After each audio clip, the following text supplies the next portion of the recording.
Morning. I'm Chief Rader with the Henderson Police Department. I'm here today to brief on a very tragic incident that occurred right behind us on the 215 freeway. Around 7:30 this morning on 215 westbound near Gibson, two vehicles became involved in a road rage incident when they began jockeying for positions, trying to pass each other on the congested freeway.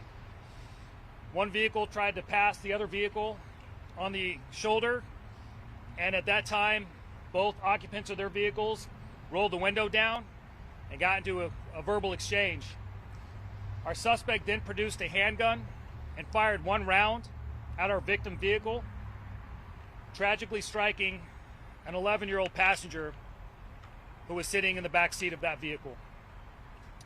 The stepfather driving the victim vehicle then rammed the suspect vehicle, causing them both to come to a stop in the middle of the freeway. Both drivers then got out of their vehicle and got in a heated exchange. At this time, a Las Vegas Metropolitan Police Department officer was driving by on the freeway, was held down, and was able to take the suspect into custody. Shortly after that, the Henderson Fire Department arrived on scene, and despite their best efforts and the efforts of the medical professionals at UMC, that 11-year-old succumbed to his injuries. Henderson Police Homicide Section responded, and they have arrested the 22-year-old suspect for open murder and discharging a firearm at a vehicle. That subject is currently at our detention center being booked in, and upon his completion of being booked in, his information and photo will be made available through a press release. I just want to remind everybody that we lost a life today that we didn't have to lose. An 11-year-old was on his way to school, and this senseless act took his life. I need everybody to be patient on our roadways. We have an obligation to look out for each other. The holidays are coming up, and we usually have congestion and tempers run high. It is not worth it to engage in this type of behavior on either party. I would rather you be stuck in traffic and late for your destination than have to go to a funeral for a loved one or potentially spend the rest of your life in prison.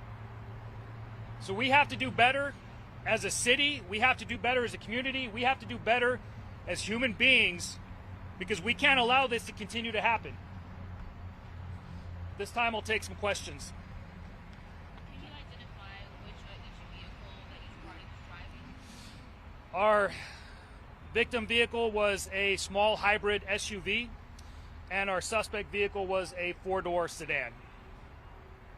Can you clarify who was in the shoulder, or where they were specifically when the shooting happened?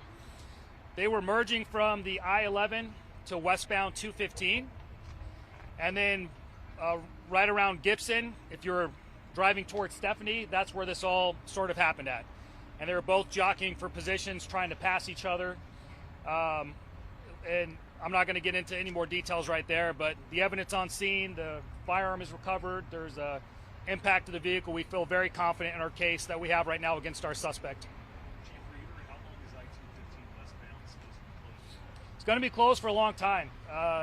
Like I said, we had a tragic incident today, and I know it's an inconvenience, but we have to make sure we get this right. We have our professionals out there with help from the state police, making sure they can safely process that. But we're putting on a murder case, and we're going to keep it closed as long as we need to, so we can have a successful prosecution on this case. Was the 22-year-old suspect the only one who had a gun? He was the only one. The 22-year-old suspect was the only occupant of his vehicle. And our victim vehicle, it was the stepfather and the juvenile as the only occupants. And then how many rounds were fired? Was it just one? Preliminarily, it looks like one round was fired at this time. Was anybody under the influence? I don't have any information that any impairment played a factor in this at this time. What are you noticing? Because we have had several road rage incidents in the valley this week alone. What do you think is causing this, and is it just a message to drivers at this point? Is there anything else that can be done? Because there's a lot of concern from the community. We all drive to get around here in the community. Listen, it's no secret our roadways can get congested. and we're doing improvement projects to try to ease that burden. But what I need is everybody to have an appreciation for the sanctity of life. There's nothing you could be getting to that would be more important than ending somebody's life. This child was on his way to school today, and lives have been changed dramatically for several families today. So I don't know what's contributing it. I don't know why people are impatient, but my ask, my plea of the community, especially as we enter these holiday seasons, is to slow down. You will eventually get there, and let's get there safely. What was the gun legally obtained? I'm not going to get into any of the details on the firearm right now. It's still preliminary in our investigation. I'm not going to be talking about what school the child went to. We have notified that school staff so they can have the appropriate counselors there. And that's all the time I have. Thank you very much.